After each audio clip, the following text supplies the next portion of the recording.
Hello, I am coming live to you yet again. I am Phantom Enchantress. I am a spiritual guru.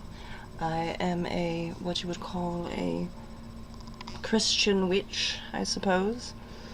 And I am going to be delving in more detail about the spirit realm. The spirit realm is mysterious. There's nothing for certain. There's nothing for sure. Nothing's written in stone. I always find something new every single day. Every single time that I speak to my spirits, I find something unique, something that I've never uncovered before. And when I discover these new things, I want to share them. Am I going to share everything? Probably not. But I will share what I can. And probably what I should. But besides that, we are going to be delving into the controversy of the Ouija board. It is ominous. It always brings a sort of nausea, a chill on the back of your neck. People have panic attacks. People get triggered. People always have a negative story, and the negative stories just seem to be everywhere. Everywhere. I can't seem to find any positive stories, but take it this. If I were, to make it big, as a YouTuber, as anybody, let's say that I want to make it big, which, of course that's in the back of my mind, I would love to. But if I were to do that, if I were to get a video out that said, oh my gosh, I had a wonderful experience with a Ouija board, and it was so magical and so beautiful, and I connected with the spirit, and now the spirit is my protective guardian, or the spirit is my best friend now. It's not going to sell. It's not going to get a lot of views, because it's happy, hunky-dory, Hallmark and pink pink clouds and rainbows and things like that, which I love rainbows, to be honest. But nobody wants to hear that story. They want a shocker. They want something so shocking that it just shocks them to their core. They want their soul to be shivering, you know what I mean? And that's what sells. Negativity sells. Okay, negativity sells.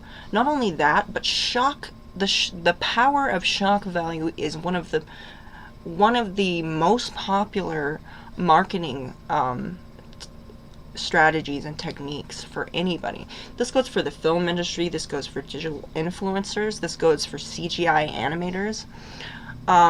And the reason I know this is because this is a very interesting thing. I actually found this.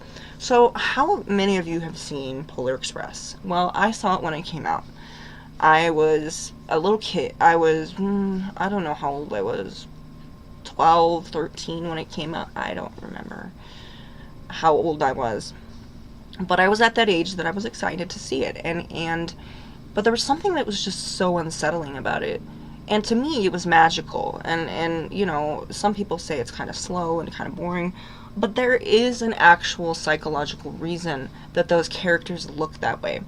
The reason being, our brain is conditioned to see unsymmetrical features on my face, okay? As perfect as I might appear to be, I am not perfect. I have probably one eye that's lower than the other.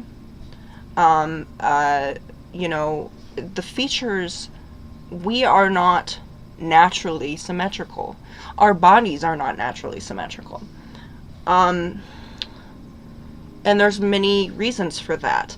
But our mind is conditioned to see that, and when we see something that is perfect, whether it's through cosmetic surgery, CGI, or just prosthetic makeup and a little bit of tape, it is unsettling to us. So that is why in Polar Express, they specifically made those characters that way, as lifelike and as realistic as they could, but with one minor difference. They were completely perfect. There was no blemishes. Did you see any blemishes on those? No, the eyes were completely symmetrical. They were up and down. Everything was perfectly the way, but we aren't perfect. So many people thought that to be creepy, but it was a box office hit. A lot of people watched it. It was not a flop by any means. And people sell this kind of thing because it is shocking. It's unsettling for us. And for horror enthusiasts and people that like creepy things, horror fans, we crave this. We go out of our way to find it. We go out of our way to find movies like Smile and that kind of thing. And there's another thing. If you remember the posters for the movie Orphan, that little girl is about 30 years old now. That was a superimposed mirror image. If you have any sort of app that has a filter, whether it's PixArt, Photolab, or just Snapchat, TikTok, any of those things that have those filters, if you figure out how to utilize these apps, you could probably do the same thing. But it's literally what they did is they got a mirror image, okay, of her face, and then put it on the other side and superimposed it. So when they saw it, they were immediately unsettled, and it really worked. People were unsettled. And I'm gonna say, that movie made me feel uncomfortable many times. It had such tension in that movie that I have never been shocked before when I see horror movies. That, to me, shocked me to my core. It wasn't so much how they sold it. And there are actual people actually thought that it was based on a true story. There is a true crime that did occur that was like that. However, I don't know for sure if it was based on that true crime story, so we're not going to delve into that. But shock value sells. Negativity sells. So it's only natural that people who have encountered a Ouija board or have known people that have, or they've watched movies, that they're going to have a negative view of it. I'm getting a little tired of the negativity, okay? I'm getting a little tired of it. And because negativity can only get you so far, okay? It's one thing to be safe. You know, to be safe when you're doing things. Now, what's been told to me is a Ouija board is a divination tool. Now, if you don't know what divination is, Harry Potter, Trelawney, you can see into the beyond. Divination is obviously a way that you can delve into the spirit realm. Some people look into the future. It's a way of using your psychic abilities as either a witch, a wizard, warlock, whatever you identify as. And these tools, it's very much like a wand, okay? You know, the wand, so to speak, you know, obviously in Harry Potter, witches and wizards already have powers, right? But the wand helps amplify it. Not only just amplify it, but it helps center it and put it into a, into a stream. So it helps them utilizing those wands helps them, obviously gets their magic out there. If I'm looking for the word, but I can't think of it right now. But anyway, the same thing goes for a Ouija board. A Ouija board is an extension. It's an expansion. It's something that's supposed to help you improve your psychic abilities, okay? Just like a wand, just like an athame, just like a ring or a talisman or anything else, or anything that you might use, crystal balls, that kind of thing, tarot cards. They're there to help us. Now, unfortunately, people don't understand that. They don't understand it's a divination tool. They don't even understand what divination is. It's different to each person, so I can't just say it's this or that. Everybody has their unique gifts when it comes to spiritual matters, seeing the future, knowing things about people that you might that you might not that other people don't know. Sometimes people will touch something and they'll get something from it. We all have our quirks and things that work for us, and not all tools fit everybody. Okay, some tools just are not, they're not our style, or they just don't feel right to us, or they don't mesh with our energy well. But people stumble upon Ouija boards not understanding that a Ouija board is literally helping you summon spirits. Have you been summoning spirits? If you have, fantastic. Then you'll probably be all right when it comes to the Ouija board. If you have not been summoning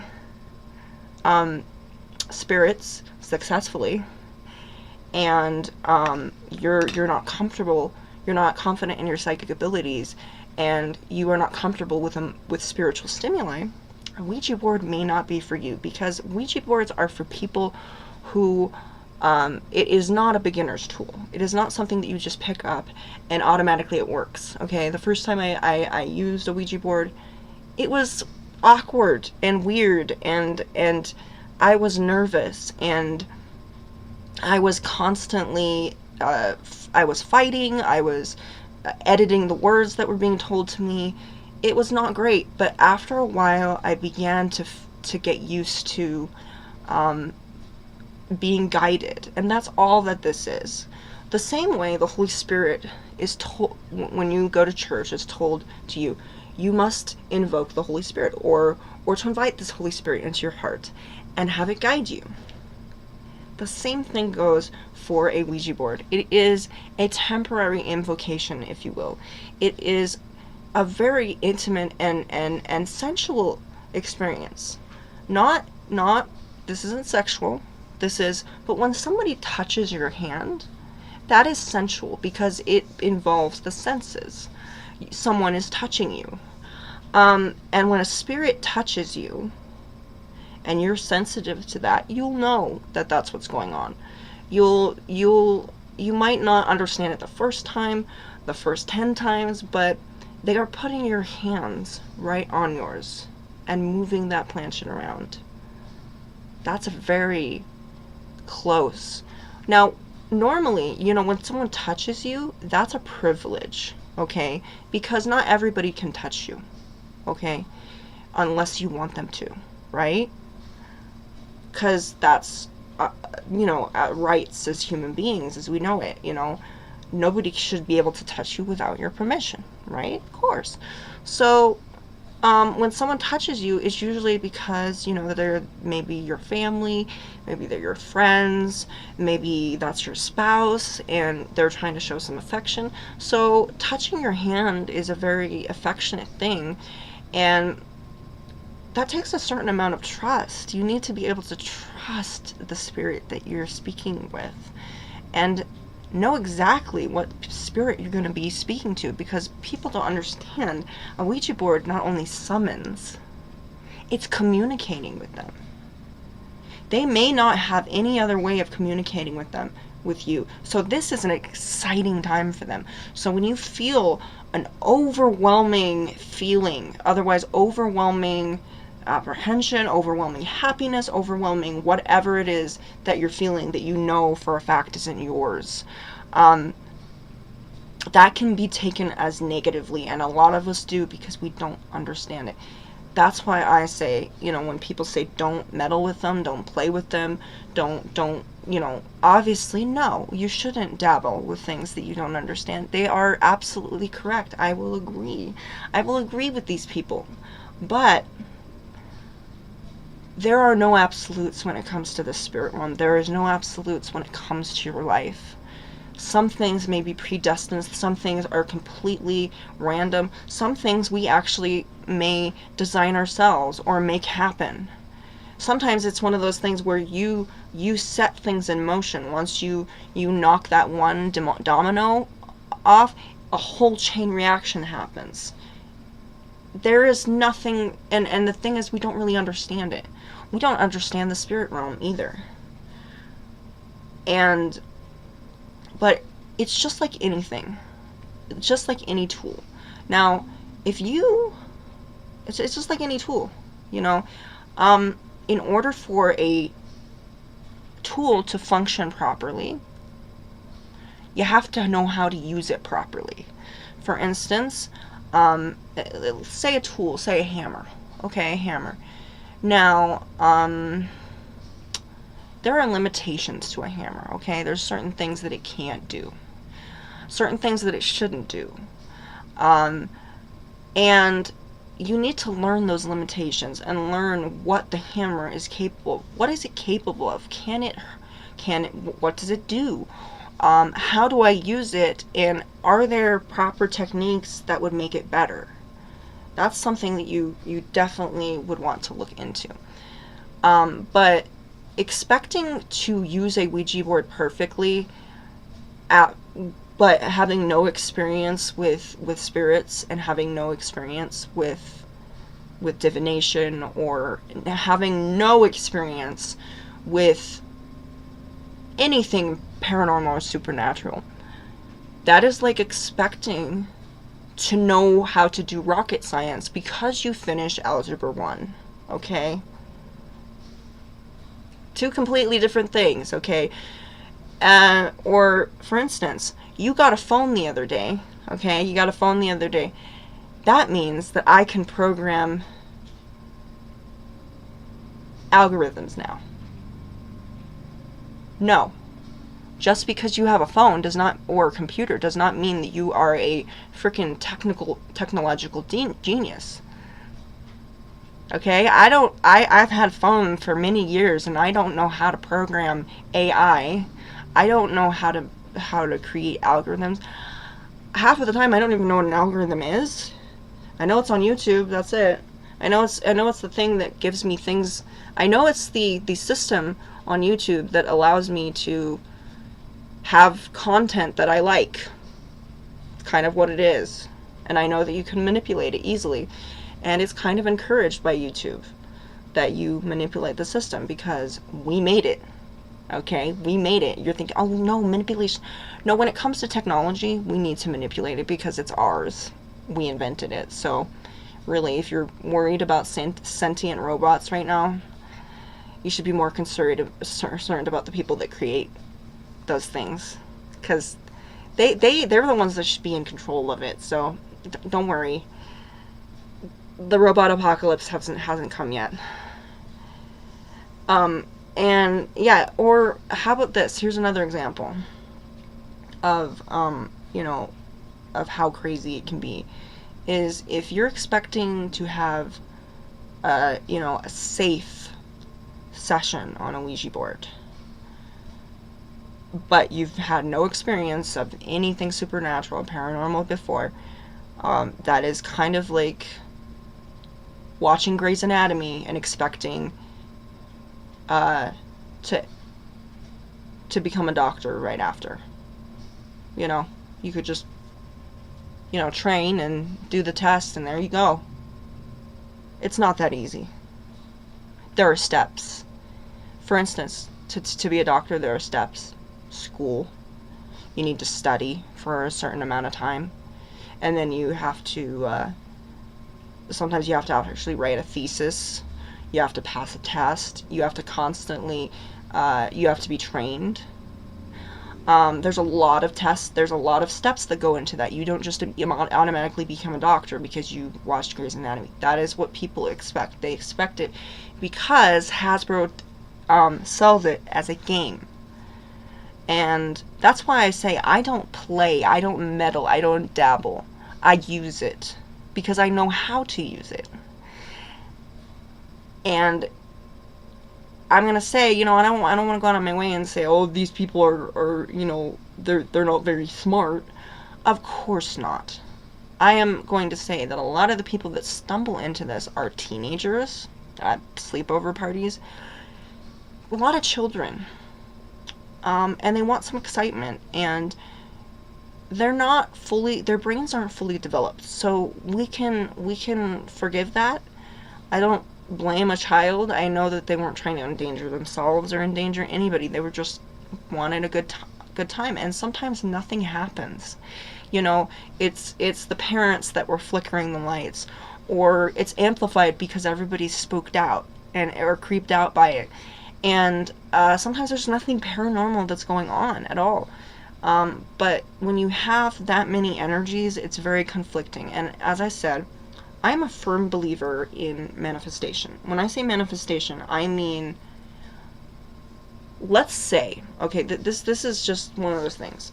Isn't it interesting how people do this? This isn't just psychological. This is almost it's psychological, but there's a lot of other things at play here. So when I mean manifestation, I mean, let's say you feel really shitty about yourself. You don't feel that you're worthy of love. So sometimes what happens, and sometimes, I'm not saying all the time, the man or a woman will find somebody that is not going to love them as they should be loved. And people get attracted to that. And not only that, they attract that person to them. Because when it comes to people, especially narcissists or abusers, they are really good at sensing energy. They can tell right away from the way that you're dressed, the way that you're holding yourself, the way your body language, or maybe you're going like this and you're insecure, you don't look at anybody in the eyes. They know right away what kind of person you are. Because they're observant. And this is what we call dark empaths. Dark empaths can feel people's emotions, but they do not have the empathy behind it. They can feel that you're insecure. They can feel that you're scared, that you're that you don't have any confidence. And that can attract things. So that's what I'm saying. When you're thinking something and you're feeling something, you are attracting that energy to you at times. And it doesn't always happen, but you are attracting that. And you find yourself drawn to that person as well. And it's almost a fair exchange, but it usually ends up being, especially if that person is narcissistic or abusive, or has some sort of psychopathy going on, meaning psychopath, sociopath kind of thing, which a lot of people that have, the psychopathy often do have a form of narcissism, or they are a dark empath. That means they will have sympathy in situations when they want to, or when it serves them, when it's convenient for them, they'll feel sorry for someone. But when it comes to them, like, that's the way narcissists work when it comes to their. But also, I have found it in myself. When one day I was looking up Wendigos. I thought to myself, I would really like to meet a Wendigo. That would be really interesting. Or a skinwalker. And I kid you not, a couple minutes later, a Wendigo appeared to me. See, spirits might not be able to read your mind, because your mind is sacred, okay? Most demons and such things don't want to violate that space because it's messy. Your brain's very complex. And they'll send message to your brain. But as far as controlling our brain, it's really difficult, okay? It's difficult to even have to control our bodies. Do you think that they're going to be able to control our minds? No. We are more effort than is worth. When they do that, they're like, okay, that's too much effort to be worth my time. Okay? That's not worth it. I'm gonna have 5 seconds of control, and I did all of that work, and yeah, so they don't want to do that. But I was thinking this, they know your desires, they can feel them, they know your intentions, and they know your overall energy and mood. They can read it right away. And so if you're nearby if you are scared at any time, and you're in a place where there are spirits that enjoy that, they enjoy fear, or they enjoy inciting it, you're gonna get a spirit in your session that's gonna probably scare the shit out of you, because your voice said, show me a sign. Your body language and your overall energy said, kill me now. Okay, so that's a big thing because they communicate through emotions. So you need to check yourself before you wreck yourself, because it is all about energy, okay? There's a reason. I don't really like plastic boards and that kind of thing. Plastic to me is great for jewelry. It's great for dolls and that kind of thing. But when it comes to Ouija boards, I don't like that. I find it a lot better to have wood, because wood is natural. It's an element, okay? It grows in the ground. You know, when you're grounding as a witch, you go and you put yourself, you touch trees, you put your feet on the ground, and and it's very spiritually grounding for you, because we were meant to be amongst nature. We really were, as human beings. The trees give us oxygen, and they take our carbon monoxide and they give us oxygen in return.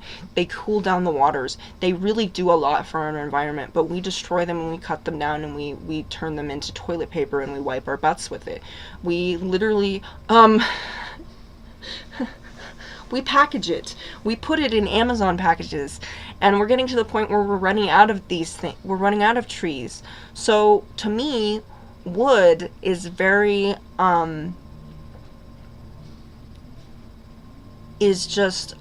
natural.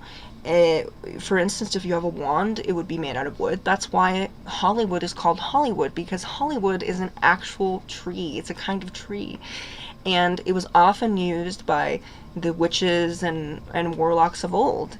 And what do you think of when you think of Hollywood itself? You think magic, right? So magical. So it was called Hollywood. Now, of course, a lot of a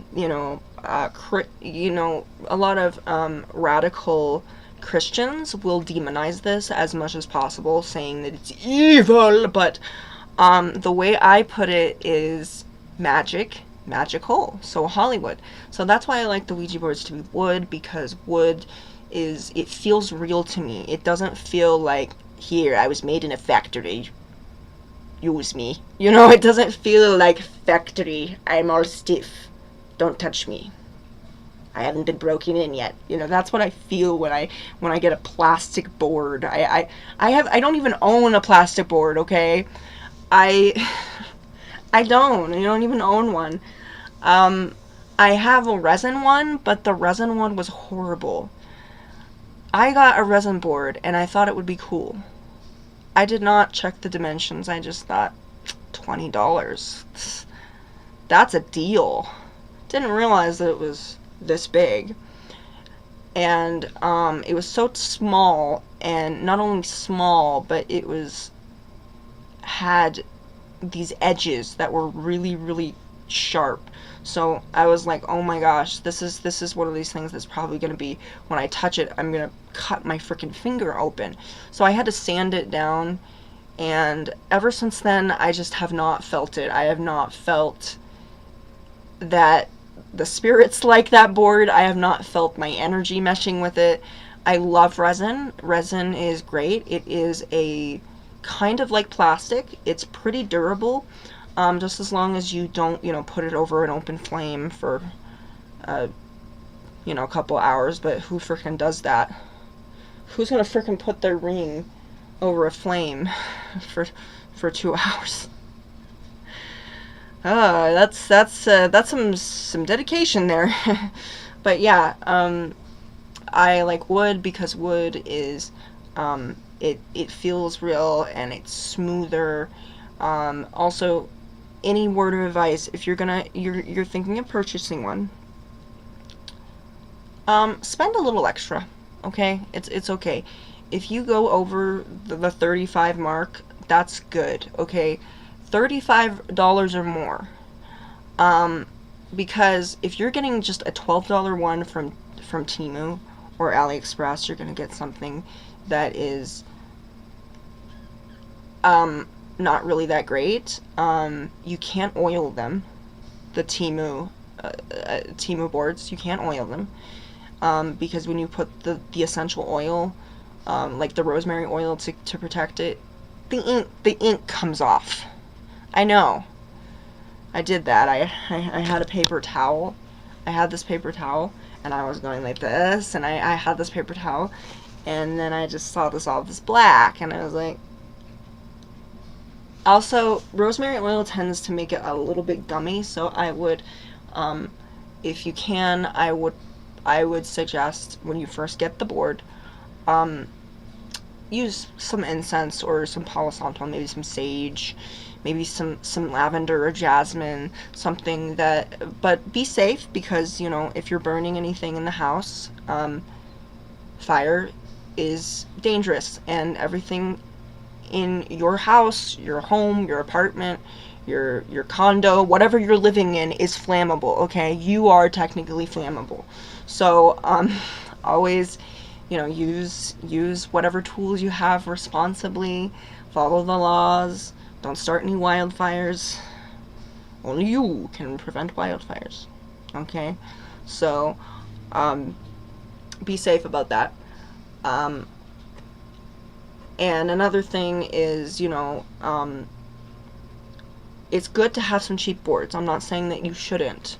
By all means, get some Temu boards in case, you know, let's say it's one of those things where you are gonna, you know, you're gonna go to a graveyard or a haunted location or something, or you just want one for friends, you know, to be with friends. Then yeah, get one that you don't care about, or that you don't mind is gonna be disposed of. Now, at any point, okay, from what I've heard, and I've actually heard this from a trans witch. I love this. I love it. I love that fact that we have trans witches now. So flexible. So, but yeah, she was a trans witch, and I'm gonna say they, to be politically correct here. They said that if there's a point where there's a negative spirit that's connected to the board, you know, you can, and take this with a grain of salt. I don't really believe that this is true, but she said that probably the best thing would be to get a white cloth, wrap the board in it, and put it out in the woods and bury it separately from the planchette. And there's a certain amount of distance, but I would say the thing is, if you know how to use a Ouija board correctly, you won't have to do that. So scratch that, okay? Scratch it. Scratch it. Nobody needs to bury or burn or throw your Ouija board away. Another thing is, if you're gonna get boards, get them from Etsy or eBay. Do not bash eBay, okay? eBay they're great. Some of them are even brand new. And don't be worried about getting pre-owned boards either, okay? Don't be worried about that. That's fine. Guess what? Guess what's pre-owned? This baby. Stranger Things. Oh my goodness. Oh gosh. Yeah, it's awesome. It's awesome. I've used it. It was pre-owned. Every place else it was like selling for $30. I got this for less than that. Yeah, it was awesome. Well, a little over 20 maybe, I don't know. I don't know, I just bought it. I'm not a math person. So this is actually my first Hasbro board. The reason I didn't want to get out Hasbro is because Hasbro is so ordinary. Anybody can get those. A kid can grab it off the shelf from Walmart. Anybody can get that. Hasbro has been around for 100 years. It owns the majority of Ouija boards that are out there. I don't know if it... Now, Ouija Mystifying Oracle is copyrighted. Now, if you were just to say Ouija or Ouija in your products, that's fine. They don't own that, but they do own the Mystifying or the Ouija board Mystifying Oracle. So in that context, They've had it for, as I said, they've been around over 100 years. They, I don't know much about the history, but the first people that kind of were, that used these boards over 100 years ago,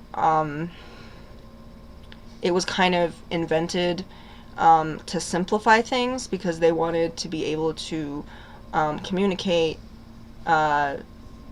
with spirits in a better way. And beforehand, it was literally they had to like write letters down, you know, and do that. So it was really, Ouija boards were invented for convenience. They were invented for as to be a tool. Did anyone think that they would work? Probably not. But people found it as a way to make money as well. Hasbro immediately got on the money bus and was able to make a shit ton of money, and they still do this to this day. Now, does Hasbro own, you know, and that's the thing, a lot of these rules and guidelines are usually made by the toy companies. Now, as you know, Hasbro has dolls, it has all sorts of things, games, dolls, all sorts of things. Some of the things I have enjoyed Hasbro. I remember there was something called Hoyle Games. That turned into Hasbro Games. It is now because Hasbro owns it. It is not the same, and it has gotten worse, actually. I bought it, like, on Steam, and I thought, oh, yay! Board games, you know, it was really cool, and the characters were awesome, but I did it, and it wasn't that exciting. But, you know, at the time, when I had that, it was awesome. It was awesome. So Hasbro makes a variety of things for children, and some of them are fantastic, and some of them looked like, I don't know if you've seen some of the dolls that they try to make during Frozen, when that whole Frozen thing, you know, Let It Go, all of that. And Hasbro tried to come out with a couple Barbie dolls. I think they were trying to compete with Mattel, who Mattel is one of the biggest Barbie companies out there. It owns Barbie, as we know it. Yet again, Barbie was invented for convenience. It was invented for good intentions. And so anyway, yeah, I've seen those dolls. They're like cracked out. It's like, okay. I guess she was letting go her crack addiction, because was the overall, yeah, she had crack house eyes, okay? Crackhead eyes. It's like, I was like, I don't know about that, but I'm just saying, if your doll already looks like it's haunted and it's not, you need to come up with a better design for your doll. If it's looking possessed, and you didn't, I don't think you meant to do that, did you? No, but I've seen them, and they're horrifying. Absolutely horrifying. So Hasbro has had their number of failures, and I'm sure, you know, the reason I'm not going into great detail is because I haven't really done my research on Hasbro. All I know is of, like, some of the things they've made. But to me, Hasbro is ordinary when it comes to Ouija boards, because it's something that's so accessible to everybody else. It's accessible all around the world. And if you want to see what kind of quality this is, I will show you what it is. So immediately, very good condition here. You can see this here, and you can kind of see that. And then we have what... So in case you don't know this, Winona Ryder was the mom in Stranger Things, and David Harbour was Sheriff Hopper, and a series of other people. And so her son was trapped in the Upside Down, so she made a series of lights and put letters there so that she could communicate with him. Now, it didn't dawn on me that she was making a Ouija board literally for her whole living room, but the fact that this is a Ouija board is just so fitting and so very like it just makes sense, because she literally made a Ouija board. Although at the time I really didn't think much of it. I didn't think that that was what was going on. I was just enjoying the show, you know. I was enjoying it. Wasn't thinking, oh, that's a Ouija board. Oh, it was more of. So we have this here. I'm a little bit disappointed because I thought it was going to be something a little bit more. Instead, it's just like this piece of plastic, like really, like, I don't know, it's very, the mystifying oracle. And at first I didn't really like the feel to it. Another thing, I did an experiment once, and it was with a spirit that I knew. Start with spirits you know, it's just a recommendation. It's a spirit I knew. And, so besides that, I did an experiment where I decided to do it blindfolded, because I've heard that's what people do as a kind of a thrill. Unfortunately, I didn't have anybody else to like look at what I was doing, so I filmed myself. Yeah, I filmed myself. How did that work? It didn't. It didn't work. I didn't even form a word. It was like, yeah, it was gobbledygook. Because of the reason this being is, this is a kind of a visual thing. You need to be able to see it, to feel it. It's a full body experience, okay? So you can't expect, you know, to be able to do that. You kind of have to see it. You have to feel it. You have to know where it's going. And other people have experienced the same thing. They say that when somebody who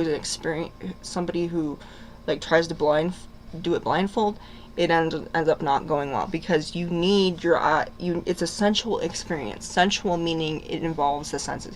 It involves your hands. It involves your eyes.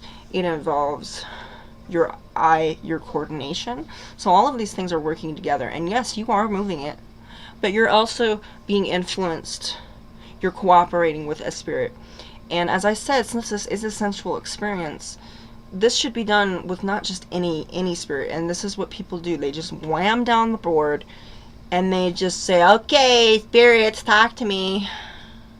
That is like frickin' calling a random number and expecting to get a hold of Domino's Pizza. It's not gonna work. You're gonna end up talking to someone you don't want to talk to. It's not gonna be a good experience. You're gonna get someone's voicemail. And, okay, you know, this isn't the 90s. We aren't prank calling people anymore. So, no. So, organization is really important, okay? Organizing, meaning, okay, I have my board here. Okay, I got my board. Got my board here. I'm gonna open it. Yeah, I'm just gonna. Okay, I got my board. Oops, let's turn it around. I got my board. Okay. Alrighty then. Okay.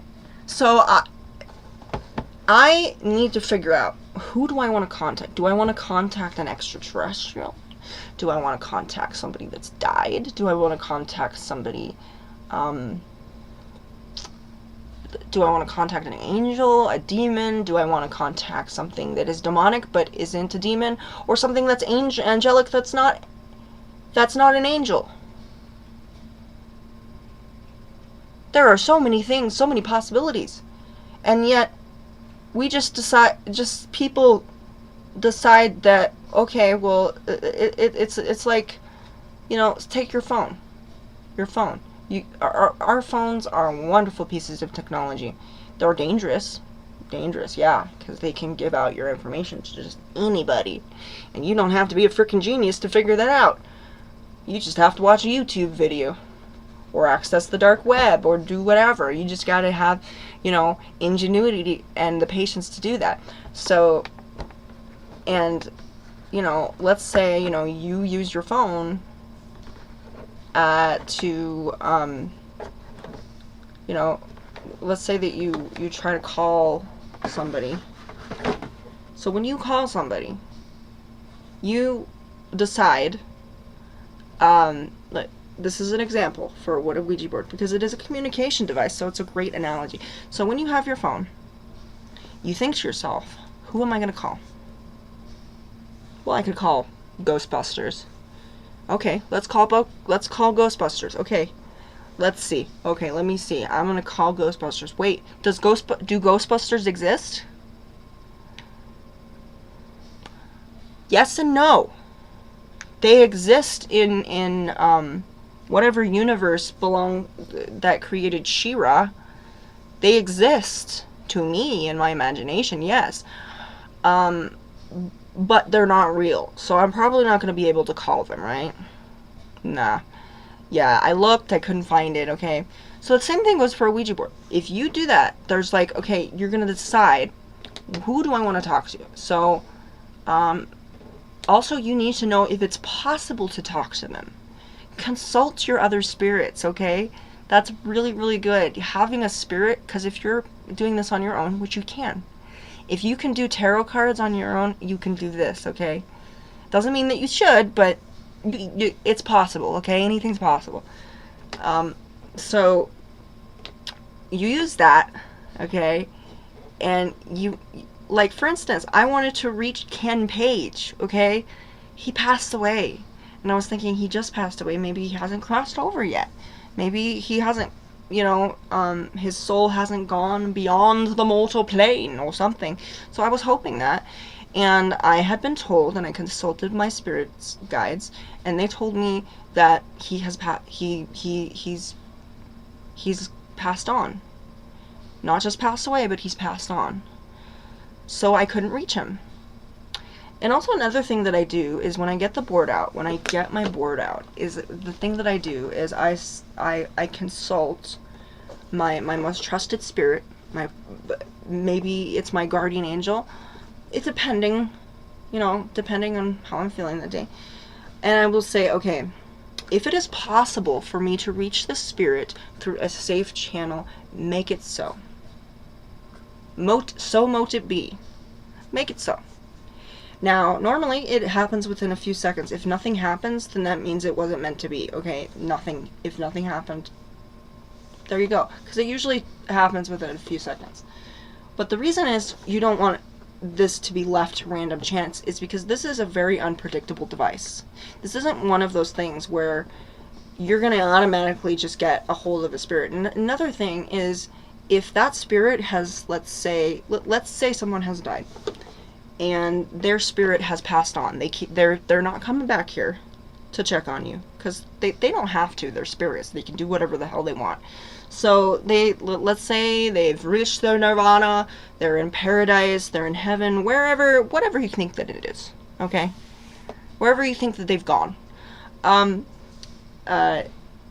not here, okay? But you didn't worry about the fact that they're not there or not. You just rushed into it and decided, I'm gonna do it. I'm just going to contact Ken Page. I don't even care if it's possible, if it's safe, if it's anything. I'm just going to do it. You may get in contact with a spirit, but it's not going to be the spirit that you want. And better yet, you might not contact anybody.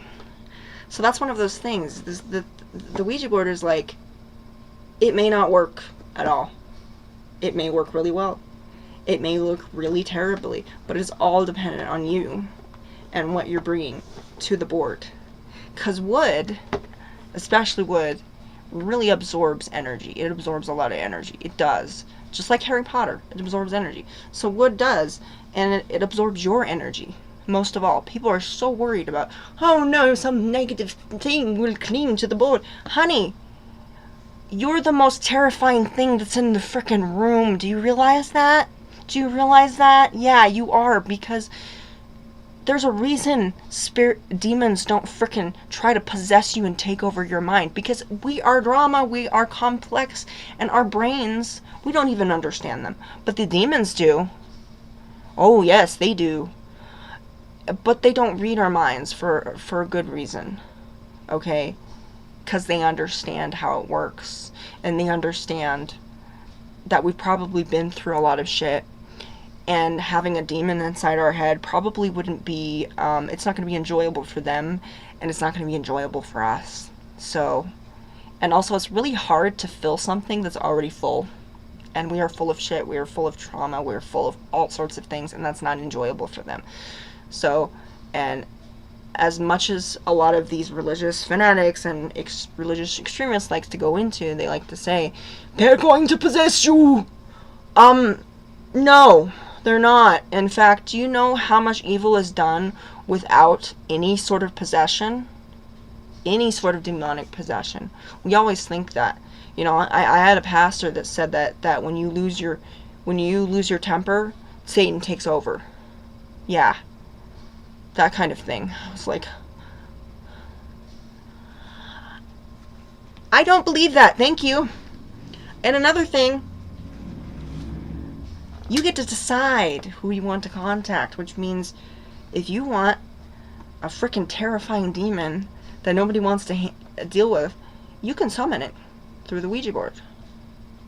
It can also be a portal, but it can also just be a communication device. It is multifaceted. It is multi-talented. You can use it for multiple things.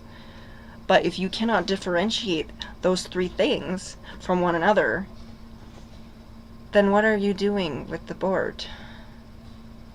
You're dabbling. You're playing. You're meddling with things that you don't understand. And I'm not blaming anybody. I'm not saying, oh, you know, stop being a dumbass. I'm saying, be smart, be safe, and realize that you have more power than you think that you do, okay?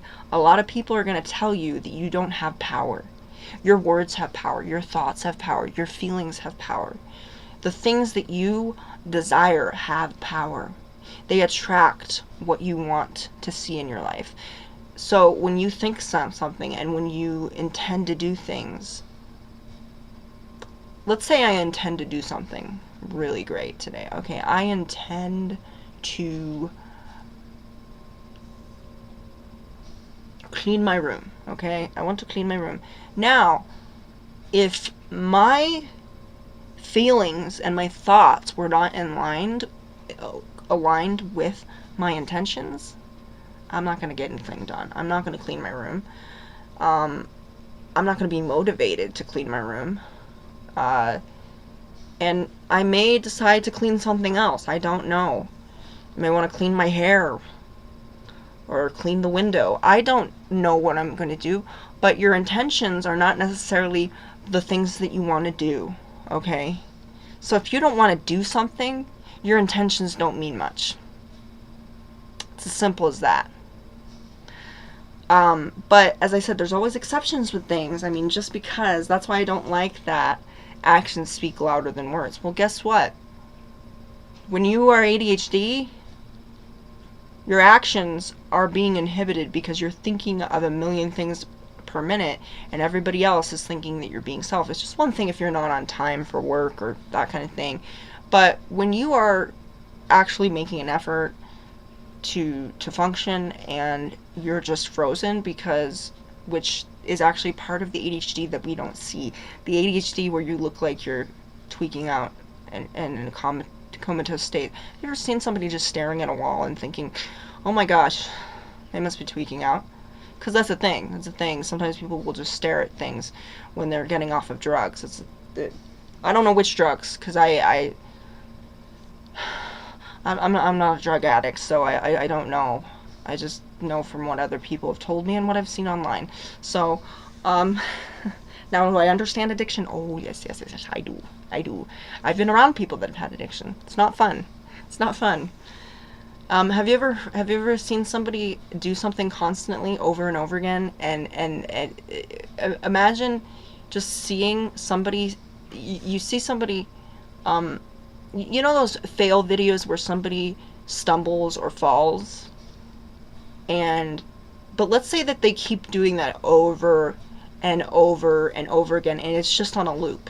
It's just like every time they step on that tire, every time they step on that rake, every time, it's maddening. It's maddening, and that is unfortunate with ADHD as well. It's maddening for other people because they don't understand it. They don't understand that we're not failing on frickin' purpose. we're doing this because we mentally can't. Mentally, I can't. I've actually had people that have told me, they said, please don't rush me because that just makes me freeze up even more. So, yeah, automatically, you know, your actions are not always a reflection of what you're intending to do, and it's not always a reflection of what's in your heart. Sometimes people will do very cruel things to you and to themselves, even though that they are beautiful people. But the reason we get so confused is because we think to ourselves, okay, if someone is a good person, then they do good things. I wish that were the case, but we all are imperfect and we all fail in some way. But through these failures, I hope that we can learn and we can grow and evolve. That's not always the case with everything, but we will learn more through failure than we learn through successes. Successes just gives us this instant satisfaction. Failures, on the other hand, gets us to think about what we did, and maybe in the future we can prevent that from happening. And that takes some effort. It takes a lot of effort to do that. But going back to Ouija boards, Ouija boards are a divination tool. It is one of the most complex and one of the most sensual and intimate communication devices you can have out there. A mirror is just something that you hold in front of you. A crystal ball is something you just you might put on a stand and maybe stare into and meditate over. A Ouija board, on the other hand, is involved with your entire body. You are holding onto the planchette. You are thinking. You're using your eye coordination. Somebody is guiding you. You are moving it, and they are moving it, and there's this coexistence, this exchange, this synonymous relationship that you're having with spirits. And if you're not comfortable with that, don't use them. Don't use them. It's as simple as that. Now, unfortunately, I can't prevent people from going out there and saying, no, don't use them. I would urge you, to continue to say, don't meddle, don't play, and don't dabble with them. But if you're interested, which I'm sure you are, I'm sure you're very curious about these devices, they can be very positive tools. It is just like anything. It's like your TV. It's like your phone. It's like Facebook. It's like anything that you can use as a tool. Anything that you use can become a tool, okay? Anything can. But when you use it correctly, and you use it with good intention, and you used it to do good, and it's in the right hands, wonderful things can happen. Wonderful things can happen. Now, is everything going to be great the first time? No. Like, the first time that I used a Ouija board, it was awkward. I just got on the board, but I strive to learn things. And it was really hard at first because I kept looking at these. There were other witches that were using the Ouija boards, but even they had those Hasbro guidelines: no graveyard, don't store the planchette on the board. Actually, this one doesn't really allow you to put the planchette on the board because it's so big. You've seen the planchette? The planchette's huge. The planchette, I think, is really the problem. It's huge. It's actually, this is probably the biggest one I've had so far. So far, this is the biggest one. And it's cumbersome, and and what really bothers me is like, so what bothers me is it's supposed to be like this, okay, right? It's supposed to be like this. But if I go like this, I can't see the numbers. I have a problem. But then if we go like that, oh, there you go. We can see the numbers. Yeah, that's great. So somebody didn't really think this out. I think they just were trying to make some money.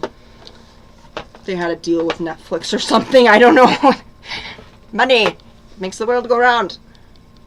So yeah, that's one of those. But it's big and kind of cumbersome. It does kind of, though, I like the fact that it kind of does roll. Like, it kind of goes, yeah, I like that. So it does have a really smooth, it's a smooth glider. You say smooth glider, not smooth rider. You gotta be careful, because that sounds really suggestive. Smooth. It's a smooth ride, you know. You don't want to say that.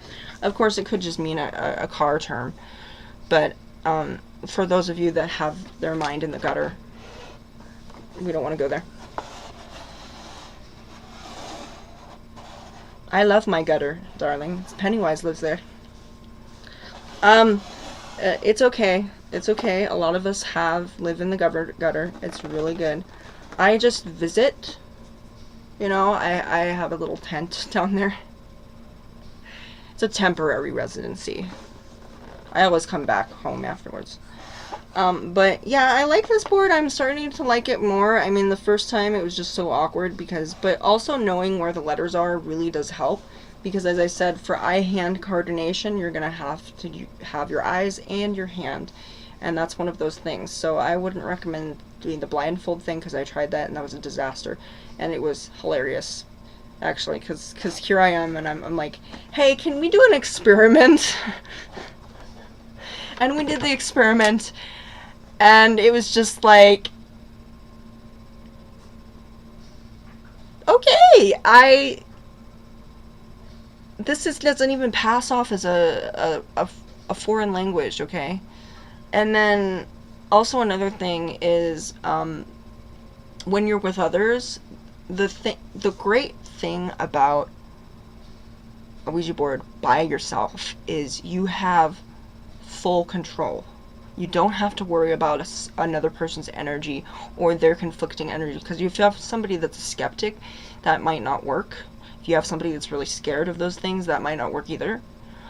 So being by yourself is really liberating, and it's really, you have individual time to do things on your own, when rather another person makes it a lot more unpredictable. And also, when you have a group of people, I don't know if you've noticed that, but when you feel something, the other person is you know, for instance, if you're showing fear, they're gonna see that, and they'll look around the room and they'll be like, wow, this is really scary. It feels really ominous. And your emotions can very much manipulate you and whoever's with you, and can manipulate your experience.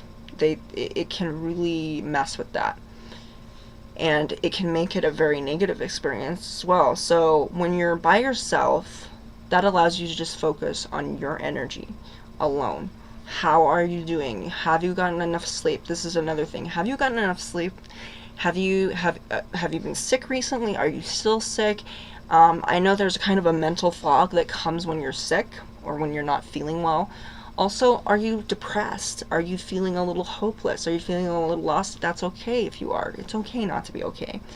But I try to avoid using the Ouija board because of the fact that I don't want to draw in a spirit that's going to that is going to feel that vulnerability. As I said, some spirits, when they feel that you're vulnerable, especially emotionally or mentally, they may be attracted to the energy because they may want to help you.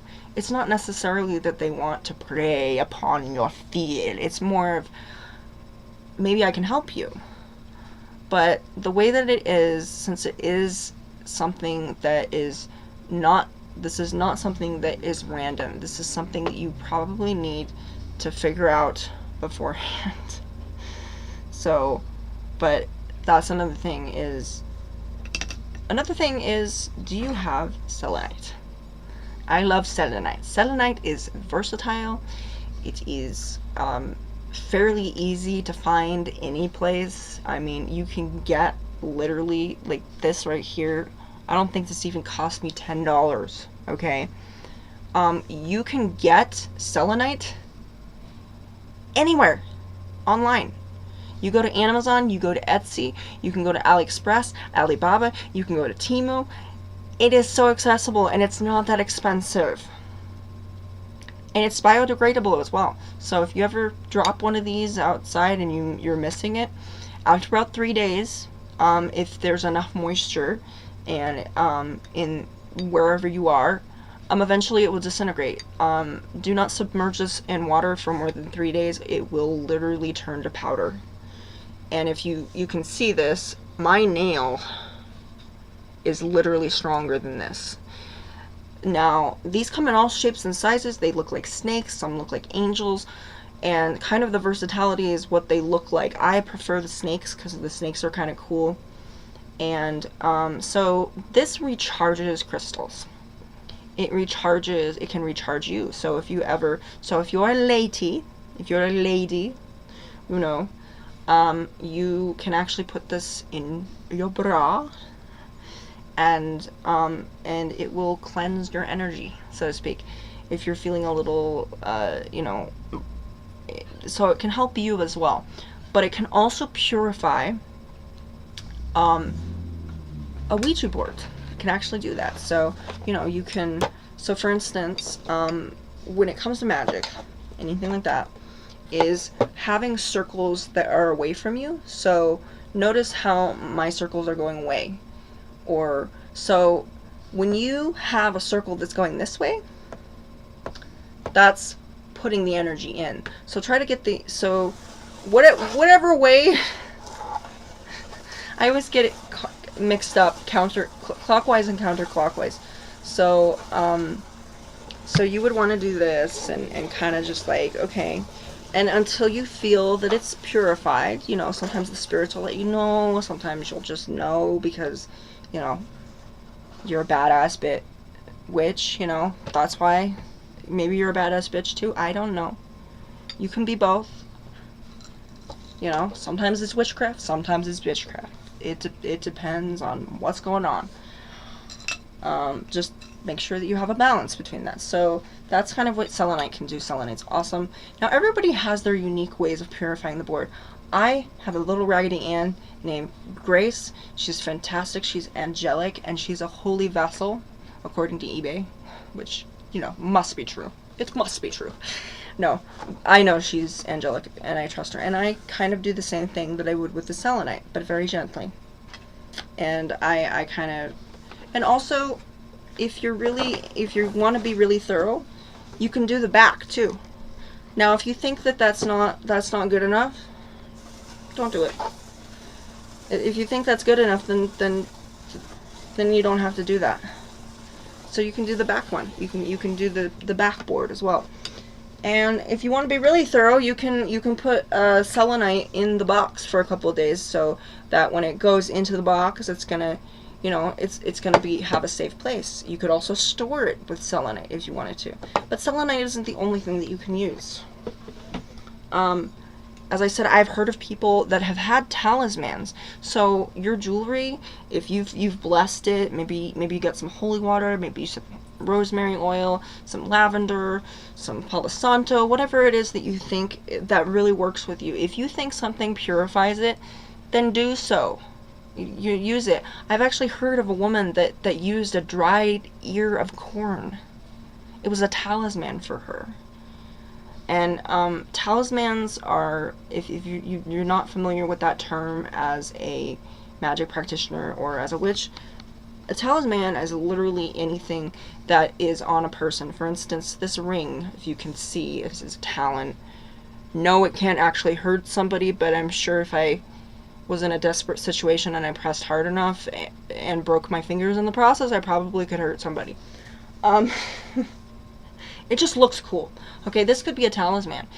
I had a ring that was a snake, and part of what makes metal is metal starts off feeling pretty normal, okay, but as the metal gets a little heated up, it kind of expands a little bit, and then of course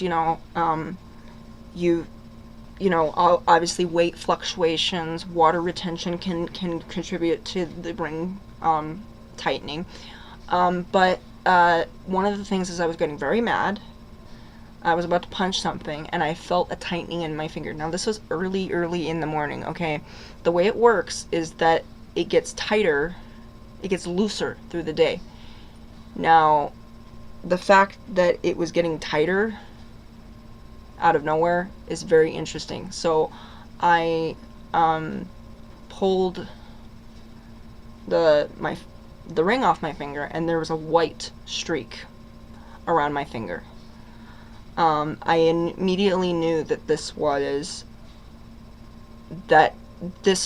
either inhabited by a spirit of some sort or something like that, and I immediately knew that there was something, supernatural going on with that. But I did not, it didn't really, hurt. It's kind of like the tightening you get from one of those blood pressure cuffs. It's not a bad feeling, okay? So, and I think what was going on is that whatever entity that had come in within the ring that I was wearing was trying to tell me to calm down. It was trying to say, okay, let's not calm down. This is not, because I was going to punch something. I really was.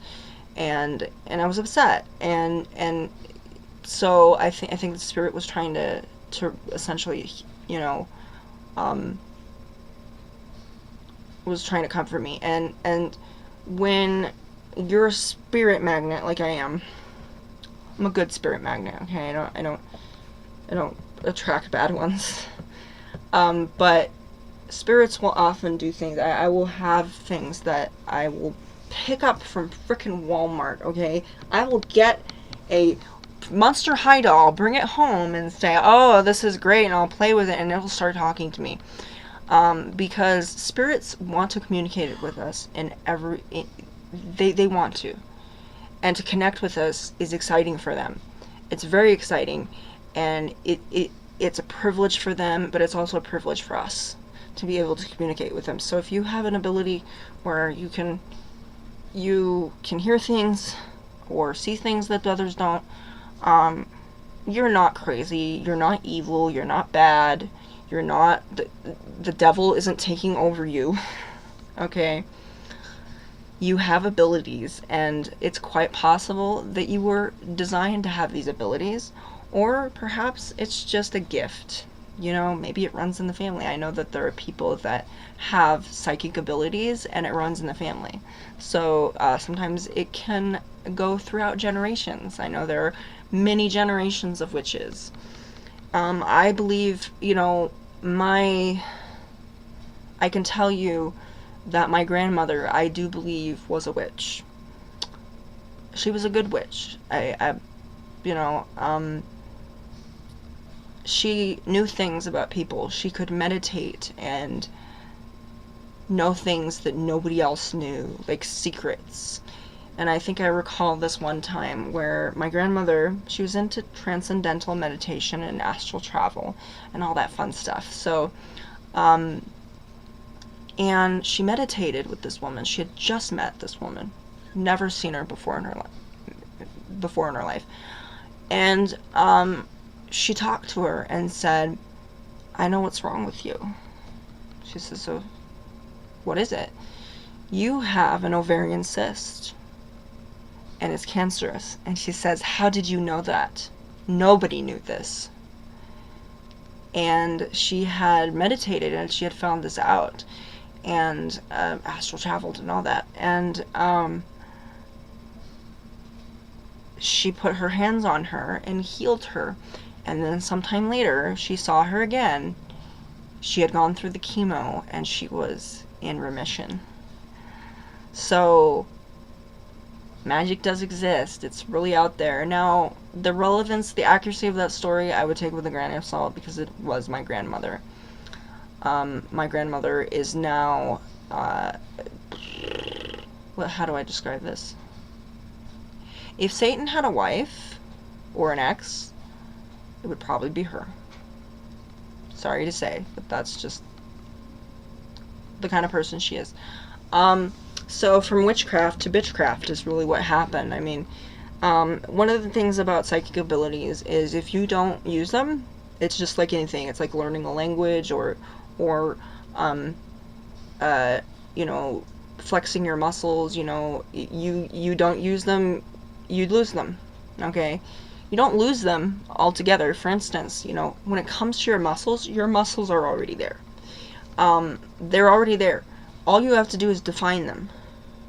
It's not like one of those permanent things where you're like, oh, that's like, I can't ever do it again. No, unless you have a broken arm or something's broken. But your muscles are already there. Okay, they just need to be defined and they need to be used. And then you will have beautifully defined arms. You do a little training and there you go. Same thing with psychic abilities. They don't just go away. But they will fade. And especially if there's a lot of things that will disrupt psychic abilities. One thing is trauma. Oh gosh, a lot of us have trauma. Gosh. Trauma is one of the major things that is... Trauma creates PTSD, and we've actually found out that PTSD scars your brain. It can give you brain damage. I'm not joking. I have met people that have had so much PTSD in their life, they are pretty much permanently damaged. They cannot function in the real world because of it. It can cause brain damage. It can cause mental illness.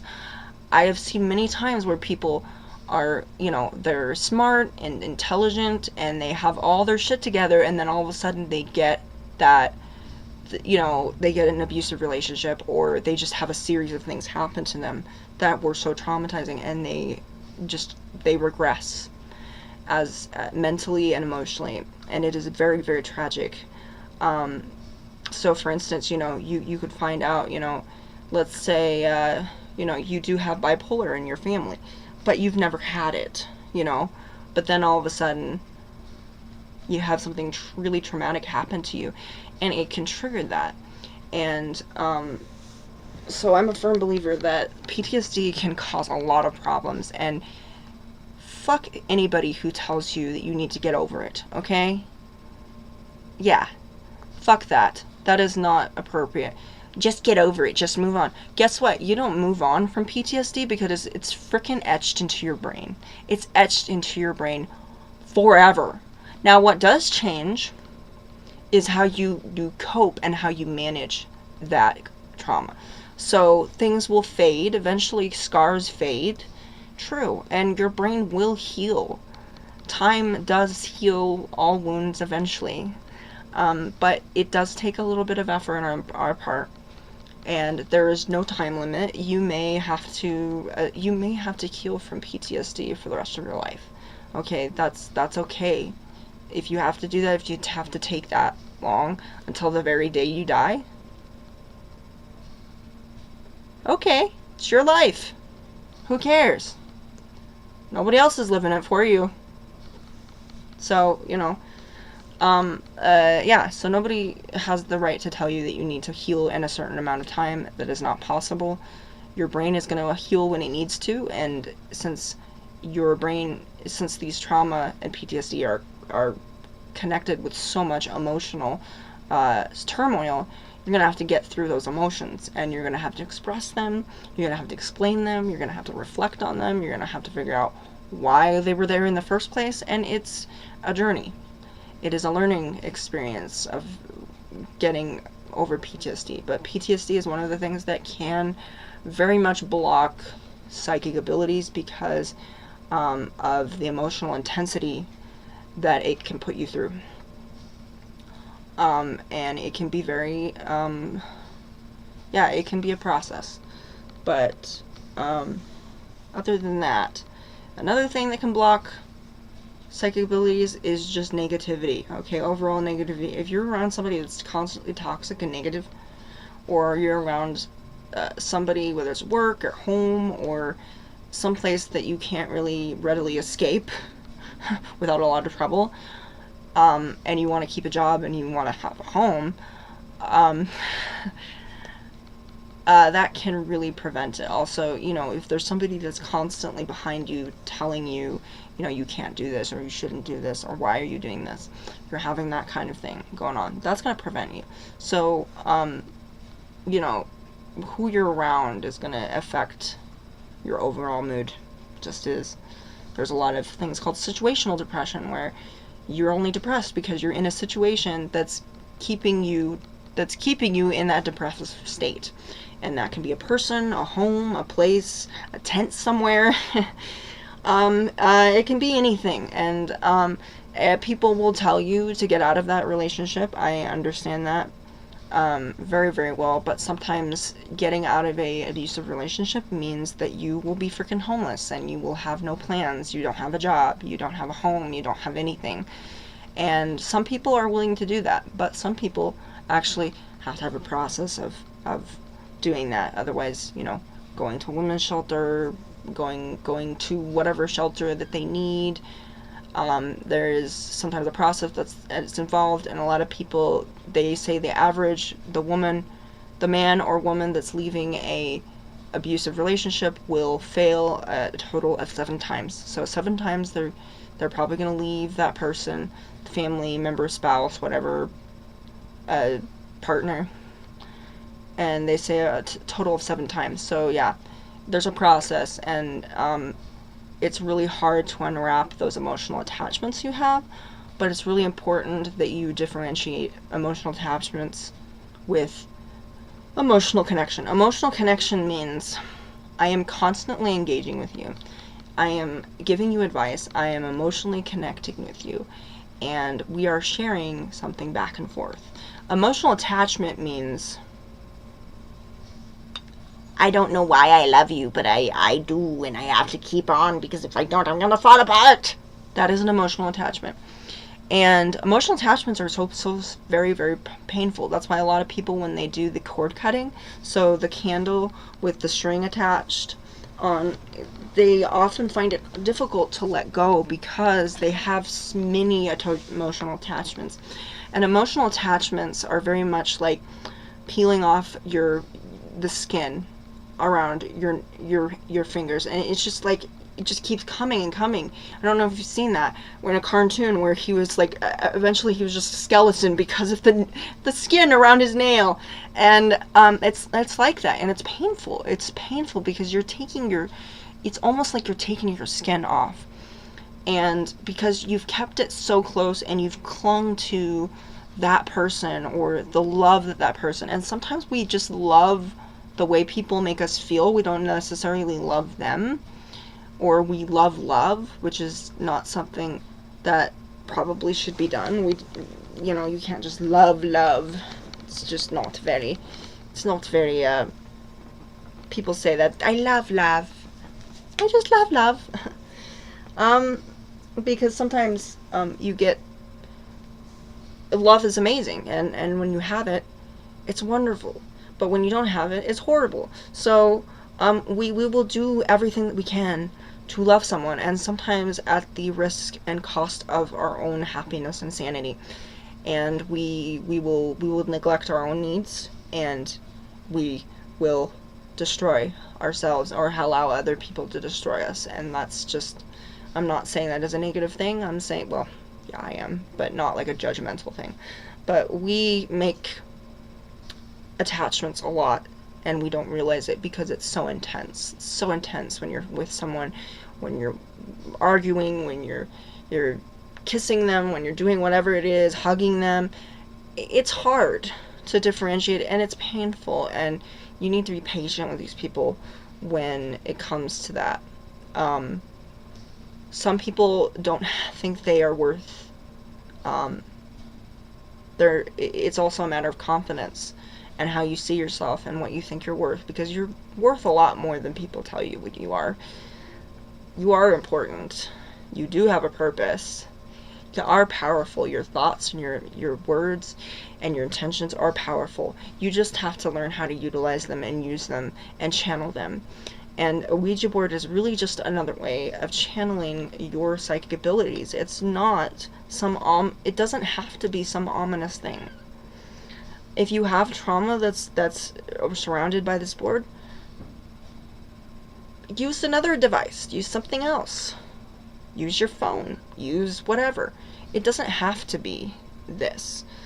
But it's important that we learn how to do things safely. And when you're doing this, be safe.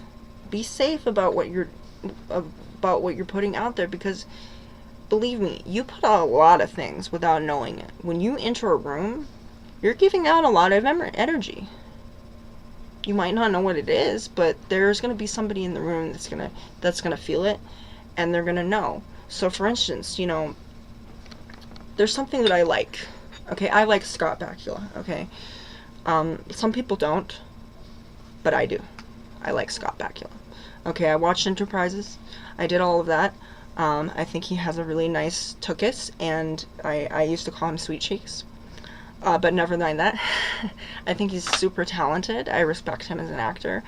I enjoy watching him. I enjoy his mannerisms and his poses that he goes through. And he's just really funny, and he's overall just a really great guy, I think. I think he's a great guy. I'd love to meet him. He just seems like, you know, the kind of just that all-American guy, you know, just you know, the kind of the guy over the fence, you know, kind of vibe. But you know, what I like about him is his energy. He's confident in who he is. He knows where he is in time. You can tell by the way that he walks. He walks like he's a tightrope walker. Have you noticed that? I've noticed that. I've noticed that he just walks like he knows where his body is in space at all times. He's confident in his body. He's confident that he's confident. You know what I mean? But he's not arrogant about it. He just knows. He doesn't take himself seriously. And that's what I like about him. I like the fact that Scott Bakula is like that. And he just exudes confidence, and there's just a presence, an overall presence that you feel. That's why I like actors, is because of their energy that they convey, and just the confidence they have. And confidence doesn't all come with just instantly. I'm going to say, I'm involved with theater, and so I understand a little bit about theater. I don't understand everything. But I can tell you, when I first got on stage, like it was the first act that was coming on, I had eaten, I got really nervous, and somebody had brought pepperoni, you know, those teriyaki pepperoni bites, you know, the sticks, and cut them up, and they were so delicious. They were just so good. And I had eaten quite a bit of them, because I don't know why I had, but I was hungry. Maybe I wasn't hungry. I don't know. It was a blur. But I looked at the stagehand, and she's so sweet. She's like, and you know, we're getting ready. It's just about for the curtain to come up, and we're sitting there, and I just said, I don't belong here. Help me. This is a mistake. I'm not supposed to be here. I was supposed to be there. This was my number. This was the first act. I was exactly where I was supposed to be. I was in the right line. The right person wasn't in front of me. Everything was going, but I was, yeah, that was my energy. So, but over the time, but then I saw the people, and I said, those are just people. Those are just me. They're a person, just like I am. They're not scary. And I know what I'm doing. I've rehearsed this so many times. I've rehearsed this thousands of times. I know what I'm doing. I know what's going on. And I know where I'm supposed to be. I've got this. I've got this down. And it just became so natural. And, but it wasn't natural at first. It wasn't. It was not natural. It did not feel natural. But I am a natural performer. I love to perform. I've performed since I was a little girl. I was always that way. I love to entertain. I was kind of a class clown a little bit. But then I became kind of the family entertainer. I would do things that would just crack people up, and when people laugh, I knew it was something good, and it made me feel really special. And theater is just one of those things that's so great, is you are there live. You get to see the actors live. On TV, you get to sit there and imagine what their life is like, what they're like in real life. But in theater, you get to see them. you get to feel them. You get to, you have their energy there, and there's a synonymous relationship also that goes with that. They are paying attention to you. They're at the edge of their seats. They're looking. Maybe you're doing something that's terrifying to them, so they're spellbound by that. And it's very much like a concert. You love the performer, and the performer loves you. That's one of the reasons why people are so much better live. Like, I'm not a huge fan of Taylor Swift. I don't not like her. I like some of her music. I'll listen to some of her music when it comes on. Come on. I like it. I like a little bit of Taylor Swift. I'm not... I was a little hesitant to say that, but you know what? And the thing is, she seems really nice, and she's actually really cool when she's live. When she's live, she looks out for people. She really cares about her audience, and her audience loves her for that, because she is a kind individual. And you don't see that in music videos. You don't see that on Vivo, okay? You don't see that on YouTube. You don't see that in her interviews. But when you see her live, she's amazing. She's amazing. So, very much so with theater. And so when, that's what I like. But I can tell you that confidence comes with it's just like a psychic ability. You have to build it up a little bit. You have to realize, I got this. I'm going to bring it. I'm going to give it my all. I'm going to do it. Do you know, I popped certain things in my jaw being so animated. I would be like, ah! I was doing all this stuff, and I felt this pop. I was like, pop. I was like, is that permanent? No. No, it was fine. It was fine. My jaw did not fall off. I didn't. It's more of like when you say pop, it's almost like, you're popping your fingers, that kind of thing. I didn't actually pop out of my joint socket. That would be a performance. Yay! That would be some performance. My jaw popping off, that would be great. Not for me, but maybe for some of the viewers. No, that would not be good. But the show must go on, and it's always going to go on.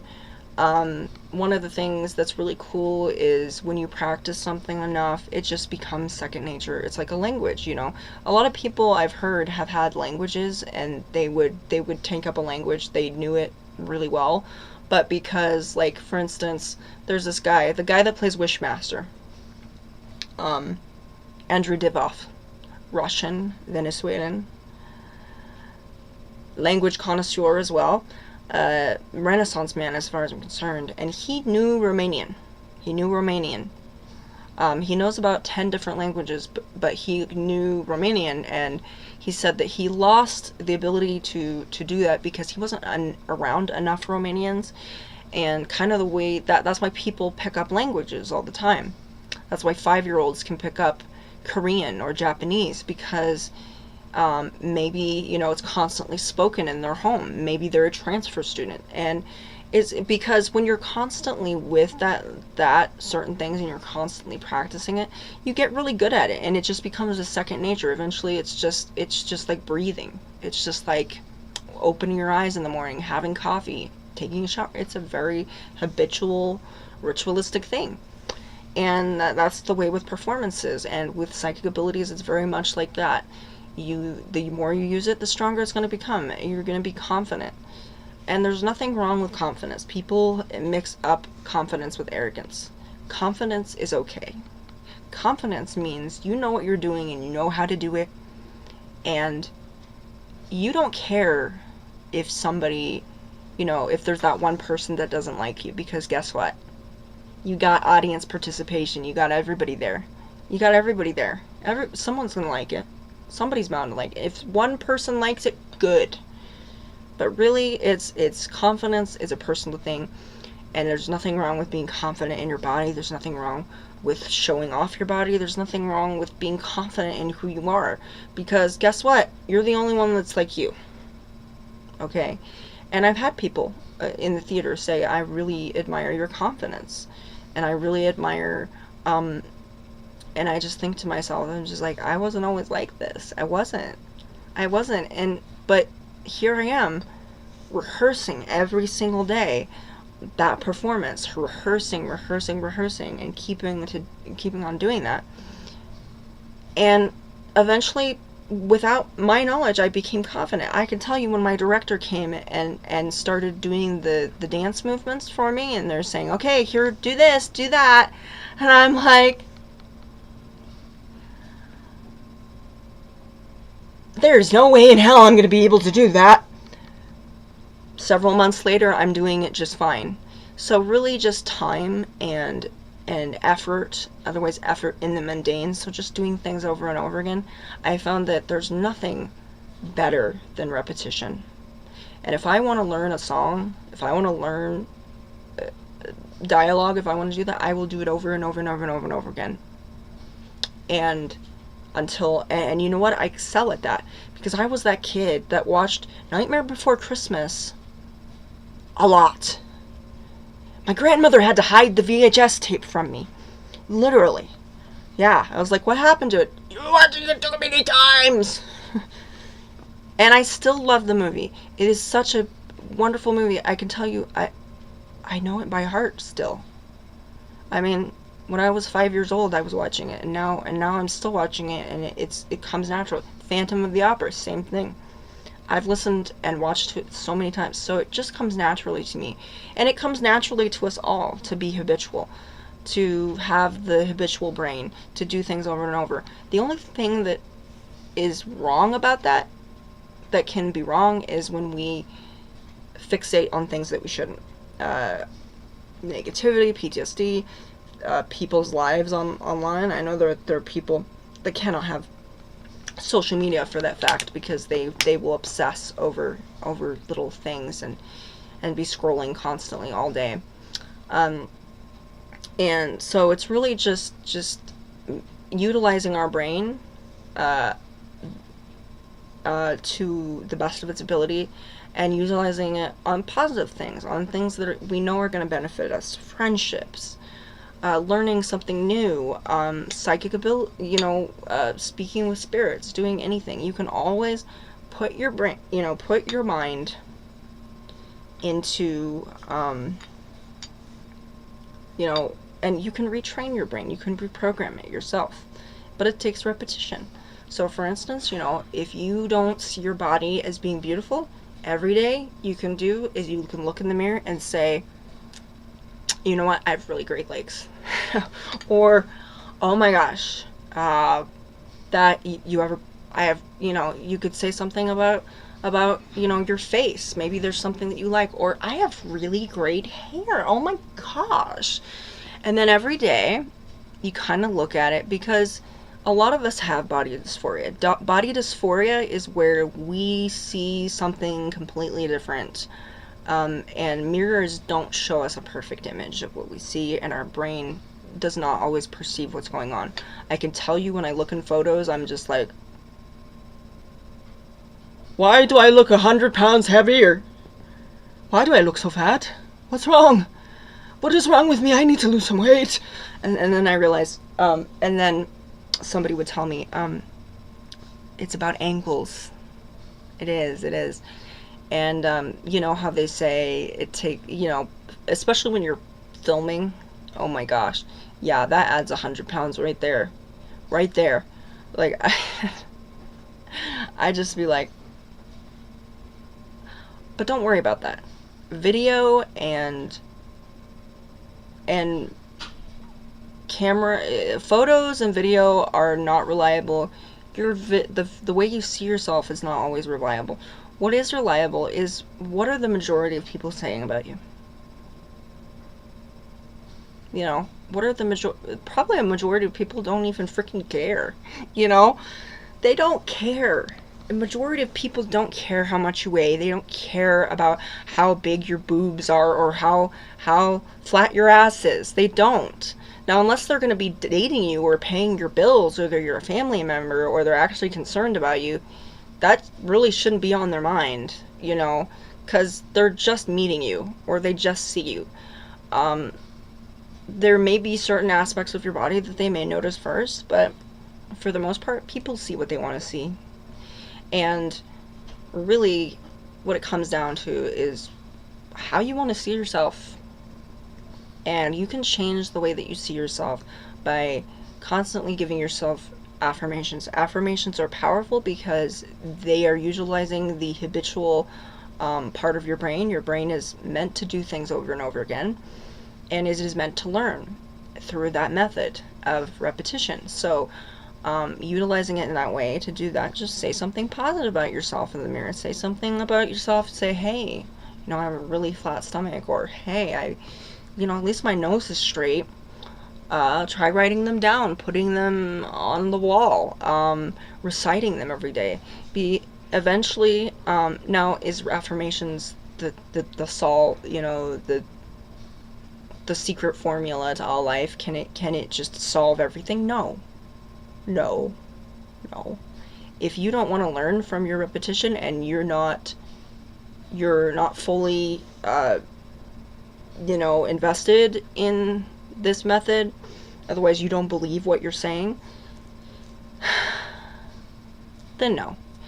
And yeah, there is a certain method. I mean, I've heard of people who say just smile until it's a genuine smile. That's not always work. That doesn't always work, especially if you're depressed. But try smiling.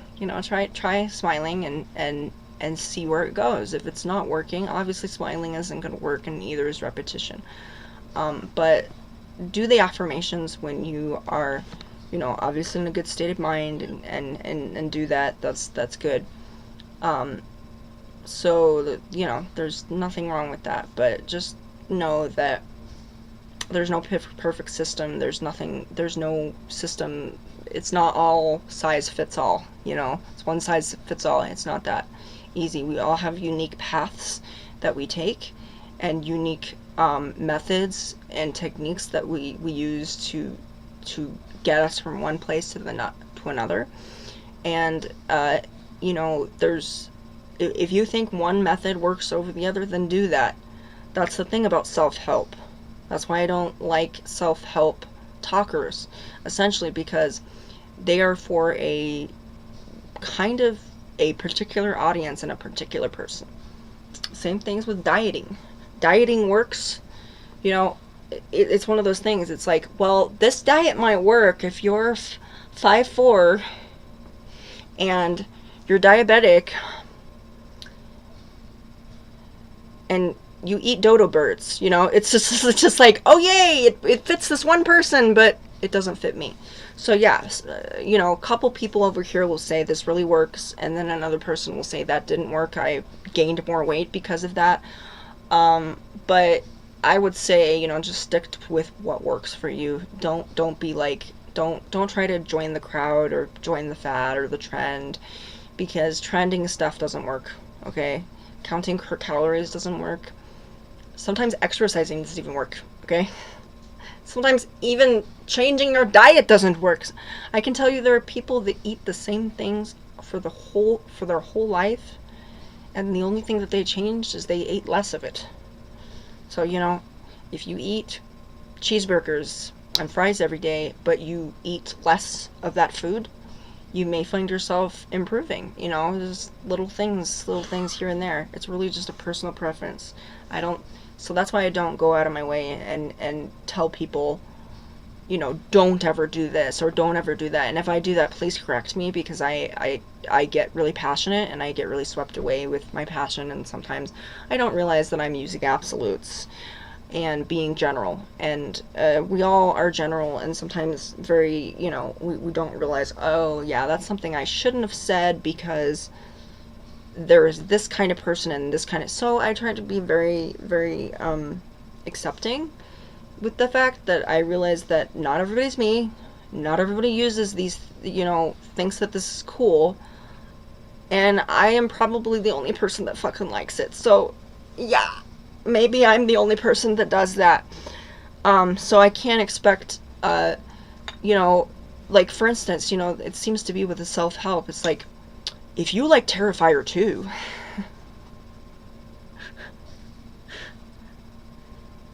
and gargling mouthwash, and red Ferraris, then this method works for you. Okay, what are the chances of people having that similarity? That's going to be really hard if you're going to sell it. But that's why I'm not really a firm believer in self-help. I don't watch a lot of TED Talks for that reason, because I think, oh yay, it's really inspirational and it's really cool, but they're talking from their own experiences. They're not talking with, this is going to help fix everything. And that's how they advertise it. They advertise it as, this can work. If it worked for me, it can work for you. Yeah. So, don't be stuck on the trends and the things that, like the witch talk, the stuff that you see, because spirituality and mental health and physical health is very individual. It's all yours. It's not anybody else's. And I find it really disturbing that other people are going up to people and saying, you need to lose weight. Well, you need to tape up your mouth, Karen. How about that? Yeah, okay, yeah, I'd like you to swallow a hand grenade, but that's not going to happen, is it? Same thing with losing weight. If it was that easy, then everybody would be skinny, okay? If it was just like, a simple thing that we do, because there's a lot of complexities when it comes to your health, both mentally and physically. We're all made differently, and we all have different metabolism. We also have a different way of thinking. So if somebody is telling you what to do with your life, guess what? You can do whatever the hell you want. And that's why social media has really taken away that sacredness of, I have an opinion, I have beliefs, I have powers, and I have all of this. But then when it comes down to it, does everybody need to know? I'd like everybody to know. I would. I'd like to have, but it gets kind of awkward. It's like if I were to go up to someone and say, "Hi, how you doing? I'm a PTSD survivor, narcissistic abuse. How you doing?" Yeah, it would be a little, Mom, something's wrong with this person. You do something like that. Yeah, it can be disruptive, so you don't want to do that. There's certain things that, but somehow it's okay on Facebook. It's just like random person, I am a PTSD survivor, and I mean, I understand it's within context when it comes to that, but if we were to act the way that we do on Twitter and Facebook and Reddit and all those social media, it would be totally frickin' weird. Could you imagine if a stranger came up to us and said, I made cookies? Who are you? A neighbor? Oh, okay. Why are you telling me this? I thought you had to know. I thought you had to know. Thought this was... No, I don't need to know. And that's the thing. You have faith, you have belief, you have things that you're skeptical of, you have an opinion that's formed by your own emotions and your own experiences, and you can't expect everybody to agree with it. Okay?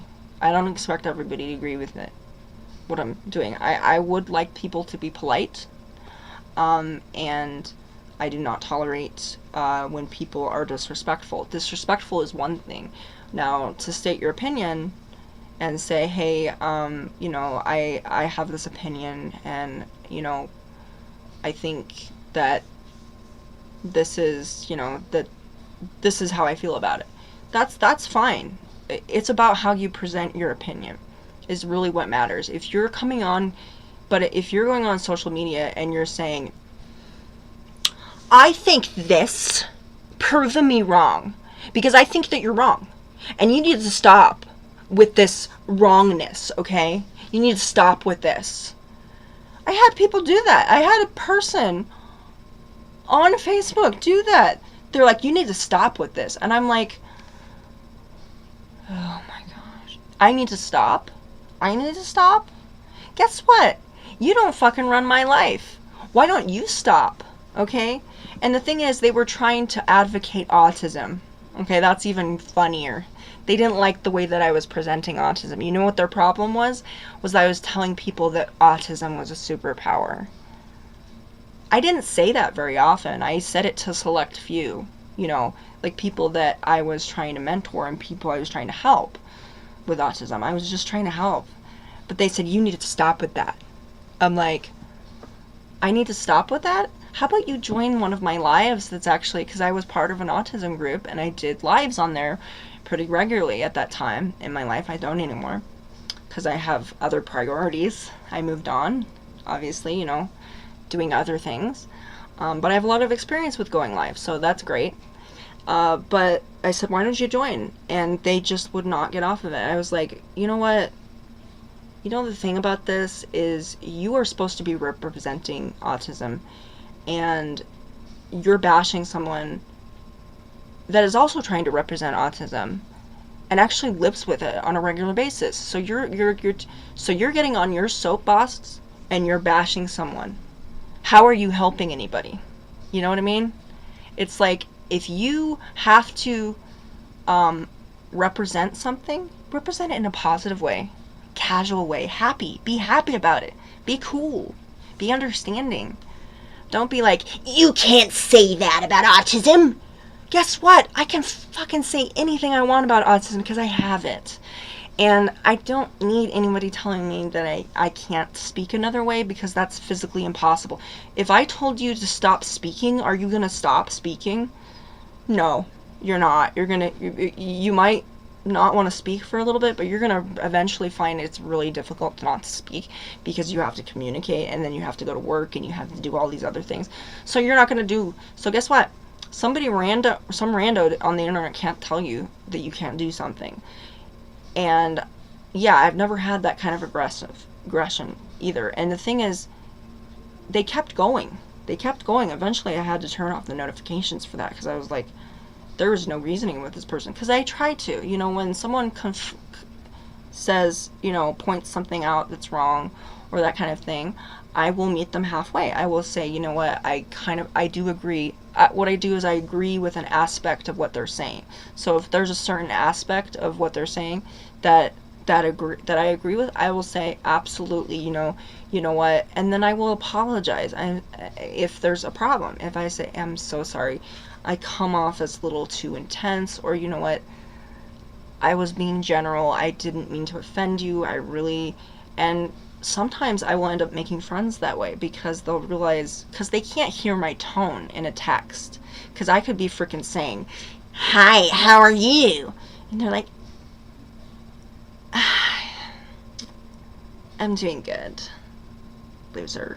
You know, they can't hear that. They don't hear your inflection, so they'll be confused.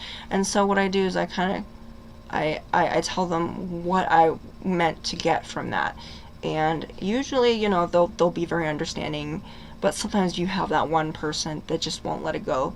They have it in their mind that you're wrong, and they're going to just keep going, and there's no reasoning with that person. And sometimes it's really hard, and then you sit there for an hour trying to talk to this person.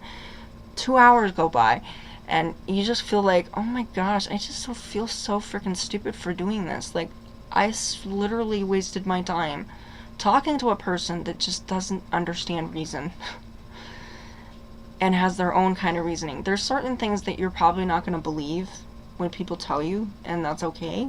You don't have to accept people's opinion or their perspective or anything that they see or believe or feel, but and you have to keep that in consideration. Everyone's an individual. Okay, we're individuals. We're going to do things independent from one another. Just because we have Facebook does not mean we're going to be doing the same things. We're on Facebook. Oh, wow. Yeah. That's like saying, "Oh, you know what? I have legs. I have hair. Do you also have hair?" I have nose, eyes, ears, and a mouth. Do you also have that? The sky is blue. Yes. Very, very smart. And I can see the sky, and you can see the sky. Therefore, we are the same. No, it's not. It's not the same. I can be human, you can be human. That doesn't mean that we're the same.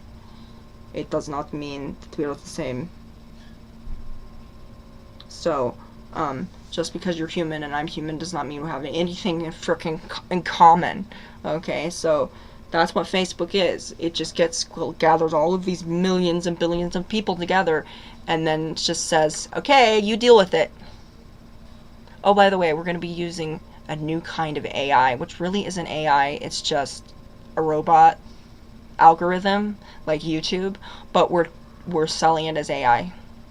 By the way, everything that you interact with is not really AI, because AI suggests artificial intelligence, which means they are like Data in Next Generation on Star Trek, and they can reprogram and make their own decisions and be independent. That's not what a chatbot does. It's a bot. It's a robot. That's the difference between an AI and a robot. A robot is a program that's designed to do a certain thing, and it may do things randomly because that's part of the program, but it's going to eventually go towards the base of the program, which is either to say good things to you, make your life easier. It's not freaking...